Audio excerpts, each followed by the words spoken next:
I can still hear the sound of his laughter.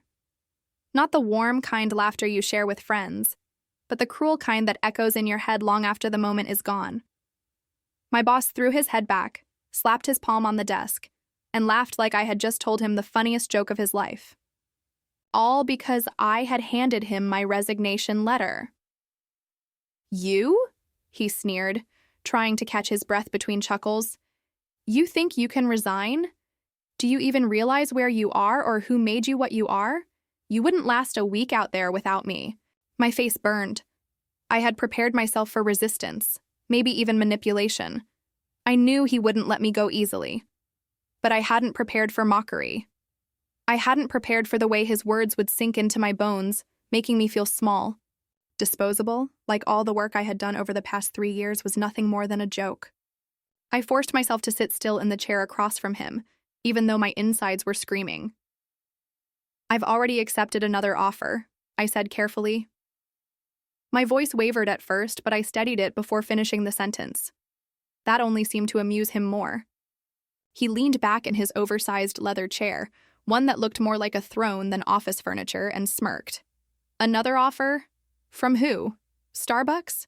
Maybe the little convenience store on the corner?" He burst into laughter again, loud. Enough that I saw 2 of my coworkers glance through the glass wall of his office before quickly turning back to their screens. I clenched my jaw so tightly it hurt. I wanted to scream at him, to list every project I had completed, every late night I had endured, every sacrifice I had made while he took the credit. I wanted to shove my offer letter in his face right then and there. But something in me held back. Not out of fear, though I'll admit, a part of me was terrified, but out of strategy.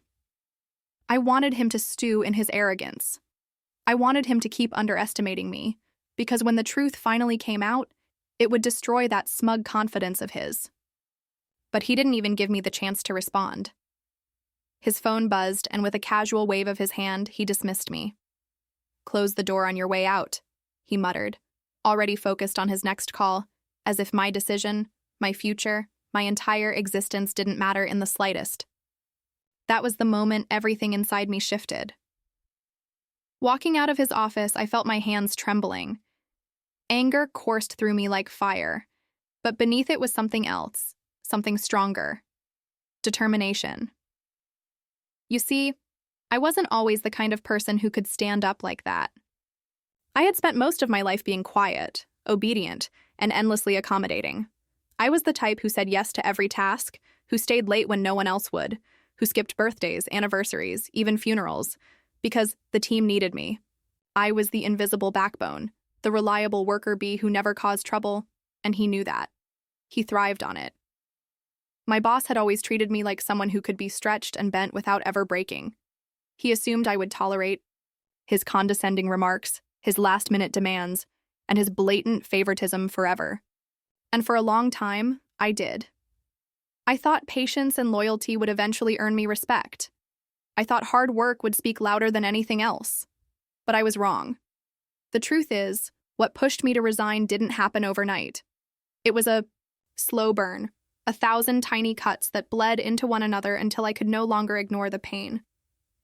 The first cut was staying late to finish reports while he went out for business dinners that were really just drinking sessions. The second cut was when he presented my ideas in meetings as if they were his own, without even a glance in my direction. Then came the promotions, given not to the hardest workers, but to those who flattered him best. And somewhere along the way, I realized I wasn't building a career. I was building his empire, brick by brick, while he laughed from the top. Still, I stayed. Out of fear, out of habit, out of the belief that I had no other choice. Until one night, everything changed. It was past midnight, and I was still at the office, my eyes stinging from staring at spreadsheets that wouldn't balance. My stomach growled, but I ignored it. I had skipped dinner again. My phone buzzed with a message from my younger sister. "Are you coming home tonight? Mom's worried. You look exhausted all the time." I stared at the screen, guilt flooding me. Home. The word felt foreign. I couldn't remember the last time I had sat down to eat with my family, or the last time I had laughed without checking the clock. That was the night I finally asked myself, "Is this worth it?" And the answer came crashing down on me like a storm. No. That was the beginning of the end. I started secretly sending out applications, brushing up my resume in stolen moments, and preparing for an escape I wasn't even sure was possible. I didn't tell anyone, not even my family, because I knew if my boss found out, he'd make my life a living nightmare. So when the offer finally came, an offer better than anything I had dreamed of, I felt something I hadn't felt in years: hope. That's why, sitting in his office that day, watching him laugh at me, I didn't feel broken. I felt a fire building in my chest. Let him laugh. Let him think I was nothing. Because soon, he'd see the truth. And when he did, that laughter would die in his throat. My name is Elias Ward, and I never thought my story would turn into something people would want to hear. For most of my life, I was just the kind of person who blended into the background, quiet, responsible, dependable to a fault. The type of guy who got called reliable, but never remarkable. And for a long time, I was fine with that. At least I thought I was. I grew up in a modest neighborhood in Ohio, the oldest of 3 siblings. My dad worked in a steel plant until his back gave out, and my mom worked double shifts at a diner just to keep food on the table. From the time I was 15, I felt this unshakable weight on my shoulders, the sense that I had to be the one to make something of myself, to carry my family out of the struggle. That responsibility shaped me. While other kids were going out to parties, I was stacking shelves at the local grocery store to help pay for my brother's school supplies. When friends were making memories in college dorms, I was commuting 2 hours each way, juggling classes and part-time jobs, and when graduation came, I didn't take a victory lap. I took the first job I could find that offered a steady paycheck, benefits, and a chance to make my parents proud. That's how I ended up at Keystone Consulting. At first, it felt like the opportunity I had been waiting for, a corporate job with a real future. I was 24 when I started, fresh out of college, eager to prove myself. My mom cried when I showed her the offer letter. "This is it, Eli," she said, hugging me tightly. "This is the start of your life." And in the beginning, I believed her. I threw myself into the work, determined to rise through the ranks. I didn't care that the hours were brutal or that my boss, Mr. Garrison, barely knew my name.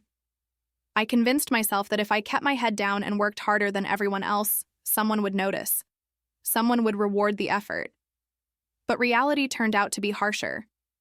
Keystone wasn't a company where hard work was recognized. It was a place where politics ruled. Promotions went to those who played golf with the boss, who laughed at his jokes, who stayed silent when he made cutting remarks. And I wasn't like that. I was quiet, awkward even, the kind of person who cared more about meeting deadlines than meeting for drinks. Still, I endured, because every paycheck mattered. Every hour I put in felt like an investment in my family's future. My little brother, Aaron, had just started college, and I didn't want him to struggle the way I had. My sister, Lila, was still in high school, dreaming of being a nurse, and I wanted to make sure nothing stood in her way. My parents depended on me more than they ever admitted. And so, no matter how tired I was, no matter how humiliated I felt after Mr. Garrison's sarcastic jabs, I stayed. But there's only so much a person can take. I'll never forget one dinner that showed me just how much of myself I had lost. It was Thanksgiving, and my whole family was gathered around the table. The smell of roasted turkey filled the air, and everyone was laughing, sharing stories. But me? I was on my laptop, hunched over spreadsheets, trying to meet a deadline Mr.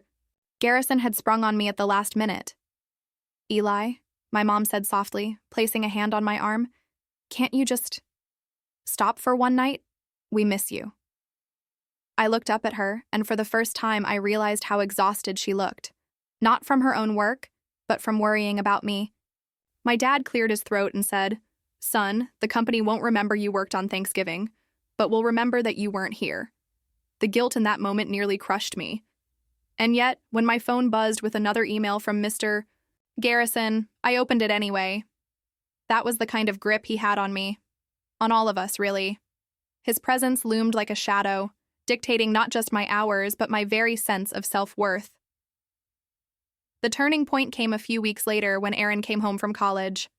He pulled me aside after dinner, his expression unusually serious. "Eli," he said, "you look broken." This job is sucking the life out of you. You don't even laugh anymore. I tried to brush it off, but his words stuck with me. Broken. Was that who I had become? From that night on, I started to see things differently. Every late night at the office, every insult from Mr. Garrison, every holiday missed, it all added up to a realization that I wasn't living for myself anymore. I was living for his approval, and he was never going to give it. That's when I started applying elsewhere.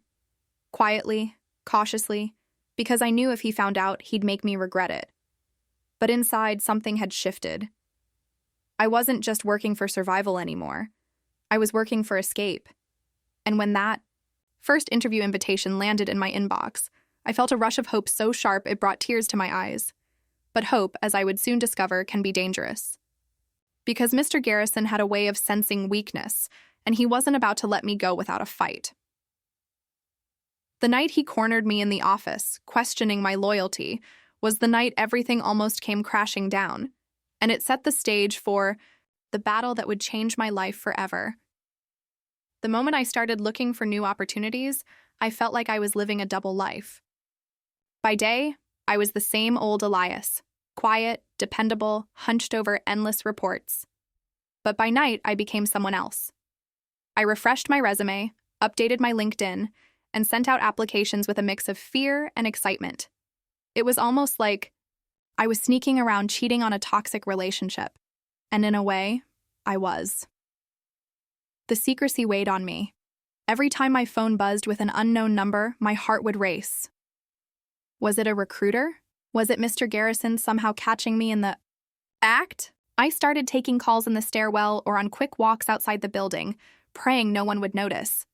The interviews were nerve-wracking but liberating. For the first time in years, I got to talk about me, my skills, my ambitions, my vision for the future, without being interrupted by sarcasm or belittled by a smirk. Some companies rejected me, others went silent. But one company, a rival firm called Everstone Analytics, seemed genuinely interested. They treated me with respect, listened carefully, and even complimented my portfolio. That small taste of validation felt like oxygen after years of suffocating. But hiding it from Mr. Garrison was like hiding food from a starving wolf. He had this uncanny ability to sense when something wasn't right. Maybe it was paranoia, or maybe it was just years of watching him manipulate people into confessions, but I couldn't shake the feeling he was on to me. One evening, I was packing up my bag earlier than usual. I had an interview scheduled across a town, and Mr. Garrison's voice cut through the silence. "Leaving already, Ward?" His tone was casual, but his eyes were sharp, calculating. I froze. Just heading home. Family dinner," I lied, forcing a smile. He leaned back in his chair, studying me like a predator sizing up prey. "Funny. You've been distracted lately. You know, I value loyalty more than anything. People who stay. People who know where their bread is buttered. You understand what I'm saying?" My throat went dry. "Of course." "Good." He smiled thinly, the kind of smile that never reached his eyes. Because it would be a shame if someone thought they could do better elsewhere. This industry is small, Ward. Very small, and I hear everything. I nodded quickly and left before. My nerves betrayed me, but his words echoed in my head the entire drive to the interview. This industry is small. I hear everything. It felt less like a warning and more like a threat. When I walked into the Everstone office, though, the tension melted away for a while. The interviewer shook my hand firmly, asked thoughtful questions, and even said, "We've heard great things about you." Great things. I couldn't remember the last time anyone at Keystone had said that to me. Still, I knew I had to tread carefully. Mr. Garrison wasn't the type to let people go without a fight, and I had seen firsthand how he ruined those who dared to cross him. There was a guy named Thomas, one of the brightest analysts on the team, who had tried to leave a year earlier. Somehow, Mr. Garrison found out. Suddenly, Thomas was excluded from projects, bad-mouthed in meetings, and within weeks, he was pushed out without another offer in hand. I hadn't seen him since. That memory haunted me. I couldn't afford to end up like Thomas. not when my family was depending on me. So I became even more careful. I deleted emails, cleared my call logs, even created a separate folder on my computer for interview prep, hidden deep inside old financial spreadsheets. But no matter how cautious I was, I couldn't shake the paranoia that someone was watching, and then it happened. One Friday afternoon, just as I was shutting down my laptop, Mr. Garrison strolled over to my desk. He rarely came down to our floor. Usually, he summoned people to his office like a king calling for his subjects. The entire team went quiet as he leaned against my desk, arms crossed. "So, Ward," he said casually, "how are things? You happy?" "Here?" I forced a laugh. "Of course. Busy, but good." "Busy, yes, but good." His eyes narrowed slightly. You know, I had lunch with a colleague at Everstone last week. Funny thing, they mentioned someone from my team might be sniffing around their offices. Wouldn't that be odd? My stomach dropped. The room spun, but I kept my face neutral. "Odd, yeah," I managed to say. He studied me for another long, agonizing moment, then patted my shoulder. "Just remember where your loyalties lie. People who betray me don't tend to last long." And with that, he walked away, leaving me trembling in my seat. That night, I couldn't sleep. My mind replayed the conversation over and over. Had Everstone told him? Was he bluffing? Or was someone in our office spying on me? The paranoia was suffocating, but underneath it all was anger. Why should I feel guilty for wanting a better future? Why did he get to play God with my career? The more I thought about it, the clearer it became. I had to get out, no matter the risk. A week later, Everstone called with the words I had been praying for. "We'd like to extend you an offer." I nearly cried. The salary was higher, the benefits were better, and most importantly, the culture sounded humane. It was everything I had dreamed of and more. But as I held that offer letter in my hands, my victory was shadowed by one lingering fear. How was I going to break this to Mr. Garrison without him destroying me before I could walk out the door? Little did I know his reaction would be far worse and far more humiliating than anything I could have imagined. The morning I decided to hand in my resignation, my entire body felt like it was buzzing. My hands trembled as I printed the letter, the words looking strangely fragile on paper considering how much they meant to me. This is it, I thought. The end of one chapter, the start of another. But as soon as I walked into the building, the doubt returned. Every familiar face I passed, coworkers hunched over keyboards, interns rushing around with stacks of papers, made me wonder if I was making a mistake. What if Mr. Garrison was right?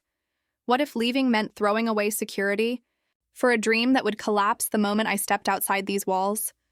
I shoved those thoughts down and took the elevator up to his office. Each floor the elevator passed felt heavier, like I was rising into enemy territory. By the time I reached the top, my palms were slick with sweat. I knocked on his door and his sharp voice called, "Come in." He was already seated behind his massive desk, scrolling on his phone, not even looking up. I sat down across from him, my letter clutched so tightly it was crumpling. "I need to talk to you," I began, my voice steadier than I felt. He finally looked up, his eyes narrowing slightly. "What now? Another report? Or are you here to—" "Tell me you're tired again?" I slid the letter across the desk. "I'm resigning." For a moment, he just stared at it, as if the word resign didn't compute. Then slowly, his lips curled into a grin. And then came the laughter. Loud, cruel, echoing through the office like a slap in the face. "You? Resign?" He leaned back in his chair, shaking his head as if he couldn't believe the absurdity. "Where do you think you'll go? You think another company will put up with your quiet little attitude? Your lack of charisma? You've survived here because I tolerate you, Ward. Out there, you'll be eaten alive." Each word was a knife. My heart pounded, but I kept my face as neutral as I could. "I already have an offer," I said, though my voice betrayed a tremor. That made him laugh harder. He slapped his desk like I had just delivered the punchline of a joke. "An offer? From who?" The mailroom downstairs? Maybe the gas station across the street? Don't kid yourself, Ward. No serious firm would touch you. Anger surged in me, hot and blinding. I wanted to shout back, to throw the offer letter on his desk and watch his smug expression disappear. But I stopped myself. Not yet. Not until... The timing was perfect. "You're making a mistake," he said finally, wiping a tear of laughter from his eye. His tone shifted, but only slightly. It was more threatening now than mocking. "You leave here and you won't last 6 months. And don't think for a second I won't make a few calls. People trust me in this industry. I can make sure your name never shows up anywhere again." That was his game. Control through fear. And for years it had worked. But this time, something in me snapped. "With respect, Mr. Garrison," I said, forcing my voice steady. "I'm not asking for permission. I'm informing you." His smile froze. For the first time in years, I saw a flicker of surprise cross his face. It was gone in an instant, replaced by cold amusement. "We'll see," he said softly, leaning back in his chair. "We'll see how far you get without me." I stood, my legs shaky but my resolve stronger than ever. I walked out of that office, past the rows of cubicles where my colleagues pretended not to notice. My resignation wasn't official until HR processed it, but I knew the war had already begun. Later that afternoon, I received an email from him. "Before you finalize anything with HR, we need to discuss transition. Be in my office tomorrow morning." The message was short, but the undertone was clear. This wasn't over. That night, I barely slept. My mind spun with possibilities. Would he try to sabotage me? Would he call Everstone to poison them against me? Could he really blacklist me in the industry the way he hinted? But beneath the fear was a quiet thrill. For the first time, I had stood up to him. For the first time, I hadn't let his threats define me. And that taste of freedom was intoxicating. Still, I knew Mr. Garrison. He wasn't the type to let anyone leave on their own terms. Tomorrow's meeting would not be about transition. It would be about control, about intimidation, about crushing me before I could walk out the door. And as I lay in bed staring at the ceiling, one thought kept replaying in my mind. I can't let him win. Not this time. The next morning, when I walked back into his office, I braced myself for the storm. What I didn't know was just how ugly it would get, and how far he was willing to go to keep me under his thumb. The next morning, I walked into the office with my heart pounding like a war drum. My resignation letter was already on file with HR, but I knew that wasn't going to stop Mr. Garrison. He wasn't the type to let go quietly. He wanted control until the very last second, and maybe even after. When I reached his office, the blinds were drawn, the door already slightly ajar. It felt like walking into a lion's den. I took a deep breath, pushed the door open, and stepped inside. He was waiting for me, leaning back in his chair with that smug expression plastered across his face. "Ward," he said smoothly, gesturing to the chair opposite his desk, "have a seat. We need to talk." I sat down, every muscle in my body tense. "So," he began, steepling his fingers, "I've been thinking about this little decision of yours, and while I admire the confidence, I think you're acting impulsively. You're not really prepared for the consequences." I met his gaze. "With respect, Mr. Garrison, I've already made my decision."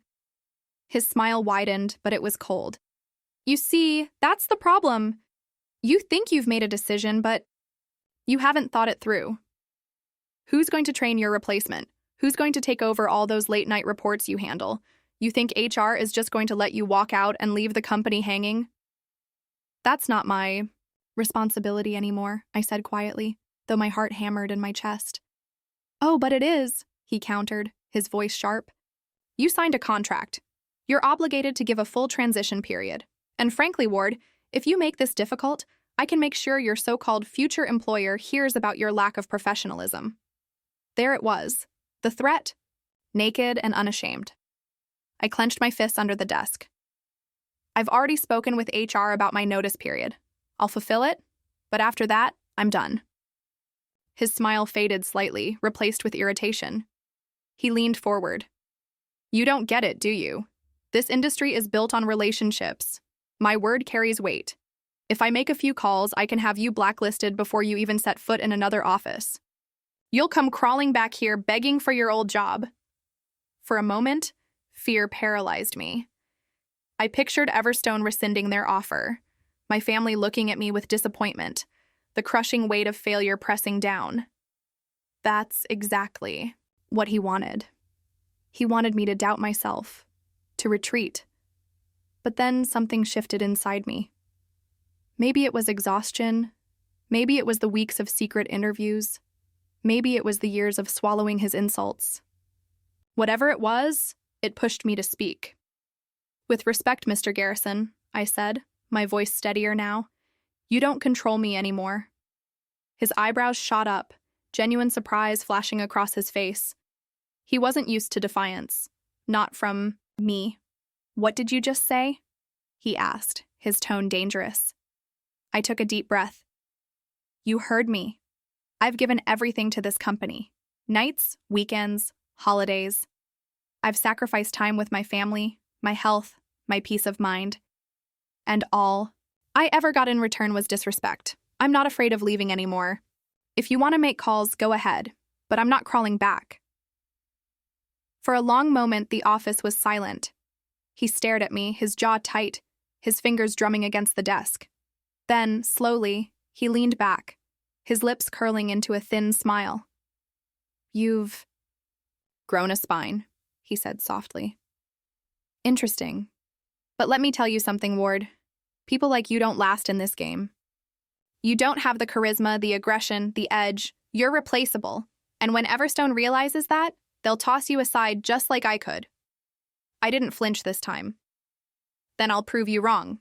His smile faltered. For the first time, I saw a flicker of something I'd never seen in his eyes before.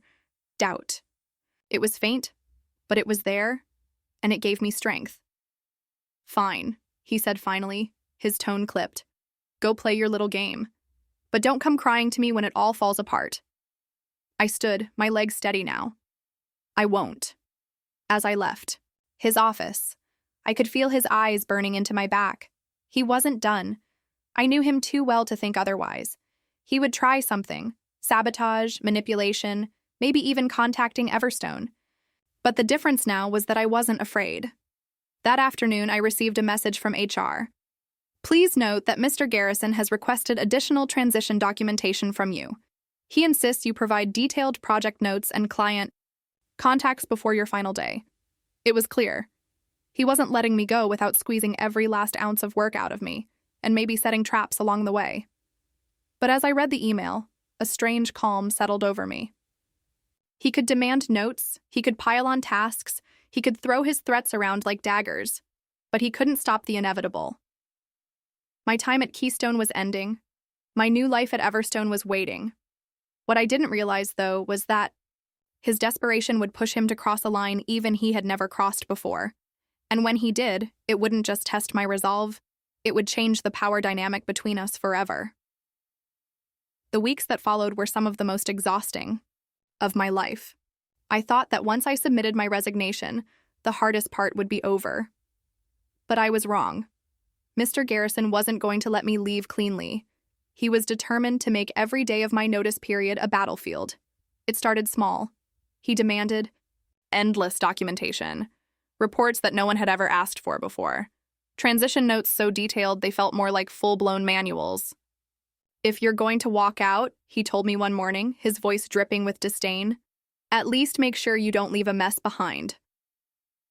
I bit my tongue and complied. Every night I stayed late, typing until my fingers ached, knowing he was trying to break me down. But the worst was yet to come. One Monday, I arrived at the office to find an email thread forwarded to me by a colleague. It was a conversation between Mr. Garrison and one of our biggest clients. In it, he implied that I had mishandled data on a project, that I was careless, sloppy, even dishonest. My stomach dropped as I read the words. This wasn't just internal politics anymore. This was my reputation. If Everstone caught wind of it, they could easily rethink their offer. I confronted him about it that afternoon. Why would you say I mishandled that project? You know that's not true. He didn't even look up from his computer. Calm down, Ward, it's business. Clients need reassurance. If I have to throw a name around to keep them happy, that's just how it is. That name is mine, I snapped, my voice shaking with fury. Finally, he looked at me, his eyes cold. You're leaving. You don't get to control the narrative anymore. I do. For the first time, I realized the depth of his cruelty. He wasn't just trying to make my last days miserable. He was trying to poison my future. From then on, I became hypervigilant. I triple-checked every file, documented every email, and saved backups of everything on my personal drive. I knew he might try to pin mistakes on me, and I wasn't about to give him the ammunition. And then, the trap came. Late one evening, I was reviewing a set of financial models he had asked me to finalize. Something about the numbers didn't sit right. After hours of rechecking, I realized why. There were deliberate errors baked into the formulas. Errors that would have caused a massive discrepancy if submitted. Errors that, conveniently, could be traced back to me. My chest tightened. If I hadn't caught it, I would have walked right into his snare. He would have proof that I was incompetent. The realization made my skin crawl. He wasn't just manipulative. He was dangerous. The next day, I quietly corrected the errors, saved my own version, and sent him a sanitized copy for review. I didn't mention the trap. I wanted him to think I hadn't noticed, because if I showed my hand too early, he'd only get sneakier. But paranoia began eating at me. Every interaction, every request, every casual comment from him felt like a setup. He would stroll past my desk and smirk, muttering things like, "Don't screw this one up, Ward," loud enough for others to hear. Whispers started spreading around the office. I caught two colleagues exchanging glances as I walked by. One of them murmuring, "I heard he's leaving because of performance issues." Rumors. He was spreading rumors, and I couldn't even defend myself without confirming I was leaving. Then came the worst blow. One afternoon, as I was leaving for lunch, I got a call from Everstone's HR. My heart skipped. But instead of congratulations or onboarding details, the voice on the other end was tense. "Elias, we just wanted to clarify something. We received feedback from someone in your current company, suggesting you may have mishandled client deliverables. Is that accurate?" The blood drained from my face. He had done it. He had tried to sabotage my offer. "No," I said firmly, my voice shaking despite my effort to stay calm. "That's absolutely not true. I have documentation for every project I've worked on. I can send you detailed reports if you'd like." There was a pause on the line. "We'll need to review those," the HR rep said finally. "Please send over what you have by tomorrow." When the call ended, I sat in my car, gripping the steering wheel until my knuckles turned white. Rage boiled in me, mixing with fear. He had almost succeeded. If Everstone believed his lies, everything I had fought for would collapse. That night, I stayed up until 3 a.m. compiling files, spreadsheets, email chains, client feedback forms. I created a binder of proof so airtight it would silence any doubts. By morning, I sent it all to Everstone, my hands trembling as I hit send. Hours later, I got their reply. "Thank you for the thorough documentation, Elias. We appreciate your transparency. Please don't worry. We trust your professionalism and look forward to you joining the team." Relief flooded me so powerfully that I collapsed onto my bed, tears stinging my eyes. He hadn't won. Not this time. But I also knew this wasn't the end. If he had already stooped this low, what else was he capable of? How far would he go to keep me under his thumb, or to destroy me before I left? As I walked into the office the next day, I caught his smirk across the floor. He thought I hadn't caught on. He thought he was still pulling the strings. And that's when I decided I wasn't going to leave quietly anymore. If he wanted a war, I was ready to give him one. Up until that point, I had been surviving, dodging traps, patching up lies, and praying that my future with Everstone would remain intact. But after he tried to poison my reputation with them, something in me hardened. I realized that surviving wasn't enough anymore. If I left quietly, he'd keep doing this to others. He would ruin more careers, crush more people under his heel, and laugh while doing it. So I decided I wasn't leaving quietly. I was going to fight back, but not with yelling, not with empty threats. He thrived on those. No, I needed something stronger, something undeniable. Evidence. The first step was observation. I started paying attention in ways I never had before. Every offhand comment he made in meetings, every slip of arrogance, every time he contradicted himself. I wrote it down in a private notebook I kept in my bag. At first, it felt petty, like I was a spy in my own office. But as the pages filled, I realized I was documenting a pattern of manipulation, intimidation, and outright sabotage. Then came the digital trail. I'd already learned the value of saving copies of my work, but now I went further. Every email he sent me that could be twisted later, every message where he tried to pin blame or give me contradictory instructions, I archived them in a personal folder. He thought he was covering his tracks, but arrogance makes people sloppy. One night, after everyone had left, I sat in my cubicle scrolling through months of old correspondence. My eyes widened as I uncovered something I had forgotten, a string of emails where he had instructed me to inflate numbers on a client report. At the time, I'd pushed back gently, and he had framed it as a presentation strategy. But reading them now with fresh eyes, it was clear. He was asking me to falsify data. My pulse quickened. This wasn't just workplace bullying anymore. This was misconduct. Over the next week, I gathered more. I found a document buried in the shared drive, one where he had quietly shifted client expenses into different categories to make budgets look healthier. I remembered the meeting where he bragged about massaging the numbers. At the time, I'd dismissed it as bravado. But now I saw it for what it was: unethical manipulation. The deeper I dug, the more I found. It was like tugging on a loose thread that unraveled the whole sweater. And each discovery fueled me with a strange kind of fire. For years, I had been powerless under him, absorbing every insult and carrying every burden. But now, for the first time, I had power. Still, I knew I had to be careful. If he even suspected what I was doing, he'd go for my throat. So, outwardly, I kept playing the part of the dutiful employee. I handed over his endless transition documents.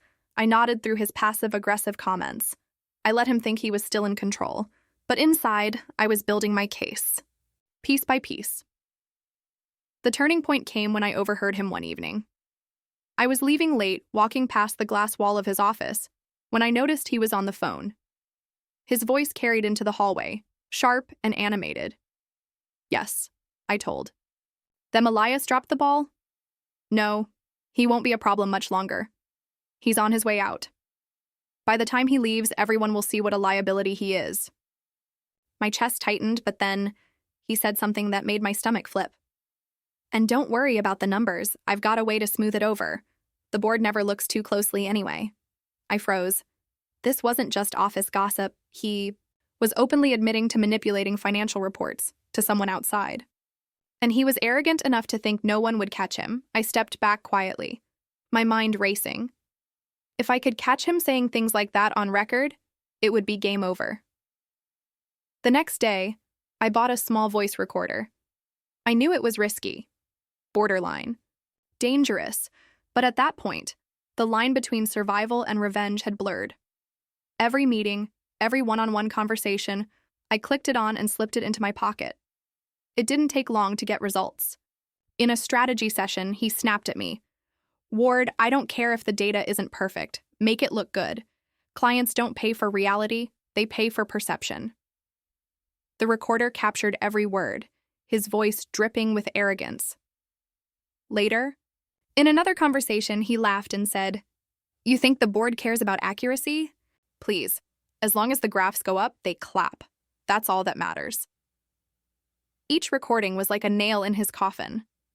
But the most damning moment came 2 weeks before my final day. He called me into his office, his tone oddly casual. "Ward, before you go, I need you to finalize that quarterly projection. And listen, make sure you shave a few points off the expenses. Investors don't like to see too much overhead. Just adjust it." You know how. My heart pounded as I nodded, the recorder silently running in my pocket. I could barely focus on his words, because I knew what I had just captured. hard evidence of him instructing me to falsify financial data. When I left his office, I almost laughed. Not out of humor, but out of sheer disbelief. For years, he had made me feel powerless, small, trapped. And now, here he was, handing me the weapon that could destroy his empire. That night, I sat at my desk at home, staring at the growing folder on my laptop. Emails, files, voice recordings, all of it painted a clear picture of who he really was. Not a mentor, not a leader, not even a clever manipulator. Just a desperate man propped up by lies. And for the first time in a long time, I felt calm. Because I knew the day was coming when the balance of power would shift. The only question was, when should I strike? Before I left Keystone, or after I had the safety of Everstone behind me? Either way, one thing was certain: he wouldn't see it coming. And when the truth finally surfaced, the man who laughed at my resignation would have nothing left to laugh about. The folder of evidence sat like a loaded weapon on my laptop. Every time I looked at it, I felt the weight of power shift a little more in my favor. But having the weapon and knowing when to fire it were two different things.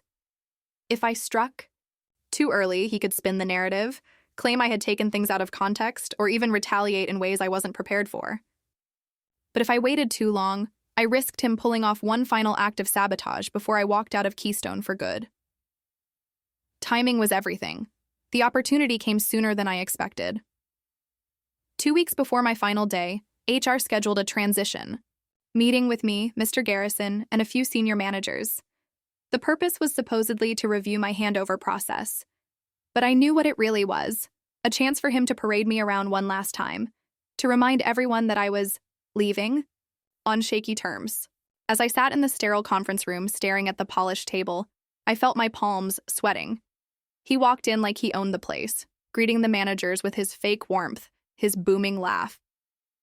When he finally sat across from me, his eyes flicked to mine, and for a brief second he smirked. He knew what this meeting was about, or at least what he wanted it to be. "All right," he began smoothly. "Let's talk about Ward's transition. Now, I've been concerned about the level of detail in his documentation. Some areas are lacking clarity, and frankly, I've had to step in personally to make sure nothing slips through the cracks." The managers nodded politely, scribbling notes. I felt heat rising in my face.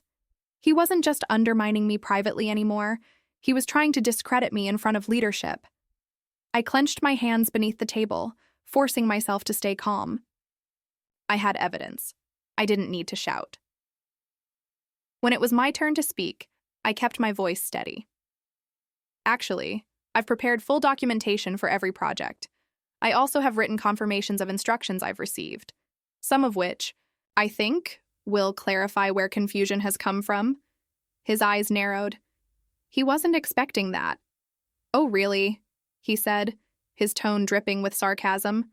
"Because from where I'm sitting, Ward, it looks like you've been cutting corners. That's why clients have had concerns, isn't it?" There it was, the dagger, twisted in public. For a moment, silence filled the room. The managers looked at me expectantly. My heart pounded so loudly I thought it would drown out my voice. But then I leaned forward and said calmly, "With respect, Mr. Garrison, I think we should let the facts speak for themselves." And I slid a slim binder across the table. Inside were printed copies of key emails and project notes, just enough to hint at the larger archive I had. The managers began flipping through them, frowning as they read his words: instructions to make the numbers look good, comments dismissing accuracy, phrases like "clients don't pay for reality." The room grew heavier with every page turned. His smile faltered. "This is taken out of context," he snapped. "Ward is trying to twist things because he's bitter about leaving." But the managers weren't nodding this time. They were silent, their eyes scanning the pages with growing unease. I didn't push further, not yet. The binder was just a teaser, a preview of what I had stored. I wanted him to feel the ground shifting beneath him, but not to know how deep the cracks went. After the meeting, he cornered me in the hallway. His voice was low, venomous. "What game are you playing?" I met his glare with steady eyes. "No game, just the truth." His jaw tightened, and for the first time, I saw something flicker in his expression. Fear. That night, as I sat at home, I realized something crucial. Fear made him dangerous. If he sensed I had the power to expose him, he might act recklessly. That could work in my favor, but it could also backfire if I wasn't careful. So, I planned meticulously. Step 1. Secure the evidence beyond my reach. I uploaded everything to an encrypted drive and shared access with a trusted friend outside the company. If anything happened to me or my files, the truth would still come out. Step 2. Build allies. Quietly, I spoke with a few colleagues who had also felt his wrath. Some were hesitant, afraid of retaliation, but others admitted they had seen the same patterns: intimidation, manipulation, even unethical instructions. I didn't push them to act, but I let them know I wasn't afraid anymore, and that seemed to plant seeds. Step 3. Wait for the perfect moment. The board meeting. Every quarter, the board gathered to review Keystone's financials. Mr. Garrison lived for those meetings. It was where he showed off his leadership and took credit for everyone else's work. The next one happened to be scheduled for the week of my departure. The thought made my pulse race. What better stage for the truth to come out? But it also terrified me. If I pulled the trigger then, it wouldn't just be revenge, it would be an explosion. His entire career could collapse in one meeting, and with it, my quiet exit would turn into a firestorm. The question haunted me as my final days approached. Should I play it safe, leave with dignity, and let the evidence gather dust? Or should I detonate it in front of everyone, no matter the fallout? The more I thought about it, the clearer it became. He had tried to destroy me. He had nearly cost me my future. And if I stayed silent, he'd just find another Elias Ward to grind down. No, silence was no longer an option. So I decided. At that board meeting, I would show them everything. And when the curtain lifted, the man who thought he was untouchable would find himself standing on nothing but lies. The morning of the board meeting, I barely slept. My mind kept replaying every possible outcome. The managers ignoring me, the board dismissing me, Mr. Garrison twisting the truth so smoothly that I ended up looking like the bitter employee trying to sabotage his boss. But there was another possibility. The one I clung to like a lifeline. That the truth would finally land, sharp and undeniable, and everyone would see him for who he really was. I arrived at the office early, binder in hand, my pulse pounding. The boardroom was already being set up. A long mahogany table polished to perfection, water bottles neatly lined, and a projector ready to flash numbers across the wall. The air smelled of coffee and tension. By the time the directors filed in, dressed in tailored suits and guarded expressions, my heart felt like it was going to burst. I took a seat toward the end of the table, a silent observer, or so they thought. Then Mr. Garrison walked in. He radiated confidence, shaking hands, patting shoulders, flashing that rehearsed smile. When he saw me, he didn't falter. Instead, he leaned down and whispered, just for me. "Enjoy the show, Ward. This is where you realize how small you really are." I didn't answer. I just held his gaze, steady, calm. For the first time, it was him who blinked first. The meeting began. He launched into his presentation with practiced ease, clicking through slides full of upward trending graphs and polished buzzwords. "As you can see," he boomed, "our projections are solid, expenses are under control, and client satisfaction remains at an all-time high." The board nodded, murmuring approval. I clenched my fists under the table. Those numbers weren't just misleading, they were manipulated.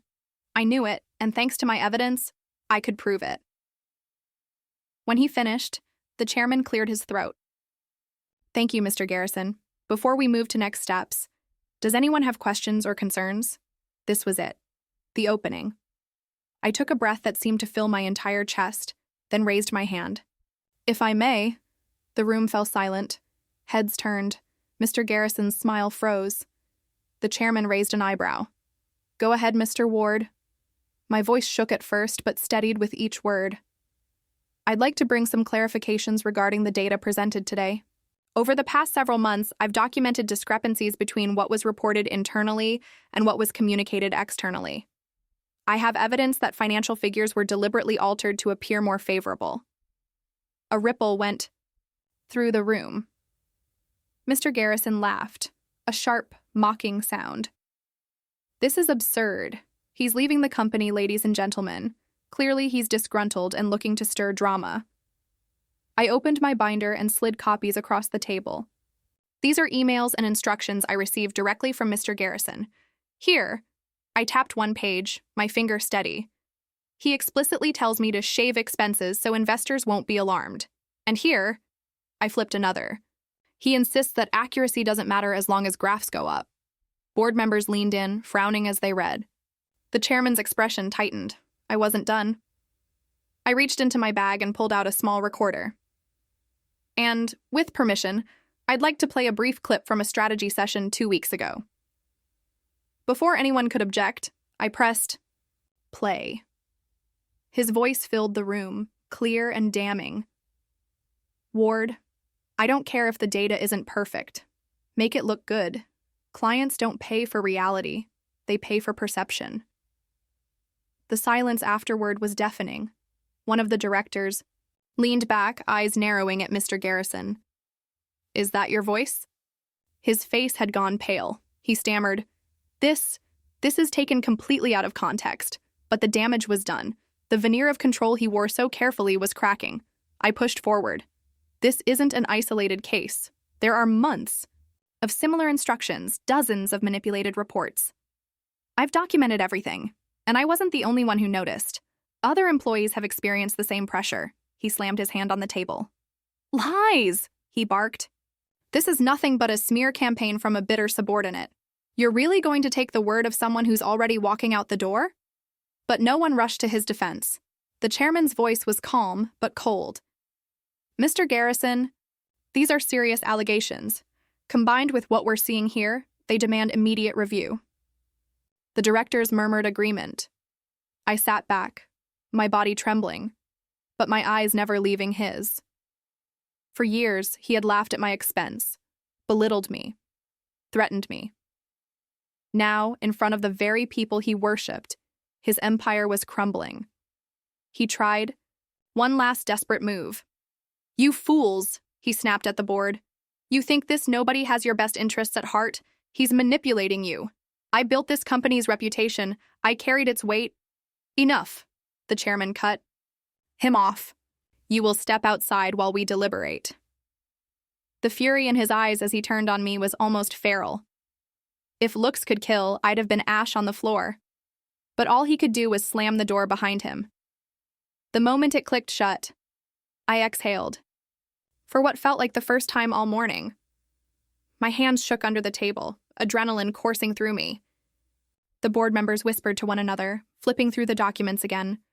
One of them looked at me and said quietly, Mr. Ward, thank you for your courage. Those words hit me harder than I expected. Courage. Something I had never associated with myself in that office. Minutes later, Mr. Garrison was summoned back in. His face was tight, his swagger gone. The chairman's voice was firm. Given the seriousness of these allegations and the preliminary evidence presented, you are suspended pending a full investigation. Effective immediately. His jaw dropped. You can't be serious, but... The gavel had fallen. The room was silent except for the sound of his shallow breathing. Then, in a move I'll never forget, he turned to me, eyes blazing with hatred. But I didn't flinch. For the first time, he was the one exposed, vulnerable, powerless, and I was the one holding the truth. When the board meeting ended, I left the room with my heart hammering. I had expected anger, chaos, maybe even dismissal. What I hadn't expected was the strange stillness inside me, the kind that comes only after a storm finally breaks. Mr. Garrison stormed out minutes later, his face pale, his fists clenched. For once, there was no smirk, no sarcastic remark, no thinly veiled threat. He didn't even look at me. And in that silence, I understood something. I had taken away the one thing he valued most. Control. Word spread quickly through the office. Whispers in the break room, hushed conversations in the hallways. People who had been afraid of him for years were finally daring to ask questions. A few even came up to me quietly, thanking me for saying what they couldn't. Their gratitude stung, because it made me realize how long we had all been suffering under his shadow. But it also gave me peace. I hadn't just fought for myself, I had fought for them too. My last week at Keystone passed like a dream. HR handled the paperwork, and though Mr. Garrison's fate was still being formally investigated, everyone knew it was only a matter of time before he was gone for good. The man who laughed at my resignation was now facing the very collapse he had tried to wish on me. On my final day, I walked out of the building with nothing but a small box of personal items. I didn't look back, because I didn't need to. Everstone welcomed me with open arms. The first day I stepped into their gleaming office, I felt something I hadn't in years: respect. My manager there shook my hand firmly and said, "We're glad to have you, Elias. We've heard nothing but good things." Those words nearly brought tears to my eyes. After years of being belittled, overlooked, and threatened, I was finally somewhere I belonged. But adjusting wasn't instant. The habits of fear took time to unlearn. For weeks, I still double-checked every email, saved backups of every file, and braced myself for the sound of footsteps behind me. Trauma leaves fingerprints. Yet slowly I realized no one was watching me like a hawk. No one was waiting for me to slip. People asked my opinion, and actually listened. One afternoon, I was invited to present at a client meeting. My stomach twisted with old anxiety, but when I finished, the client smiled and said, "That was clear and insightful." My new manager clapped me on the back. "Elias, this is why we wanted you here." That night, walking home under the city lights, I finally allowed myself to breathe. I hadn't just escaped Mr. Garrison. I had proven to myself that his voice wasn't the truth. But the story didn't end with me. Months later, I heard through an old colleague that Mr. Garrison had been forced to resign. The board had conducted a full investigation, uncovering years of doctored reports and manipulations. His career, once built on arrogance and intimidation, had crumbled. He was finished. Did I feel triumphant? Yes. But more than that, I felt free. Because revenge hadn't been about destroying him. It had been about reclaiming myself. For years, I had believed his version of me. Weak, replaceable, a cog in his machine. But in standing up, gathering evidence, and refusing to let him ruin my future, I discovered a strength I didn't know I had. If there's one thing I want you to take from my story, it's this: you are not powerless. Even when it feels like the world is stacked against you, even when someone louder, crueler, or more arrogant tries to crush you, you have a choice. You can bow, or you can stand. I stood, and it changed everything. Today, when I look back, I don't remember the endless nights of fear as much as I remember the moment in that boardroom when his mask cracked. I remember walking out of Keystone with my head high. I remember stepping into Everstone and finally feeling valued. And I remember that the man who once laughed at me ended up with nothing to laugh about. So, if you're listening to this and you've ever felt trapped, mistreated, or belittled, know this: your story isn't over. The chapter you're in may feel suffocating, but the next one could be the breakthrough you've been waiting for. And sometimes, the very act of walking away is the loudest victory of all. Now, I want to hear from you. Have you ever faced a boss? A family member? Or someone in your life who tried to hold you down? How did you fight back? Or how do you dream of fighting back one day? Share your story in the comments below. If my journey resonated with you, please hit the like button. It lets me know these stories matter. Subscribe to the channel for more real, emotional, and dramatic stories like this one. And don't forget to share this video with someone who might need a reminder that they too can stand tall. Because at the end of the day, arrogance collapses when truth is revealed, and every single one of us has the power to reveal it.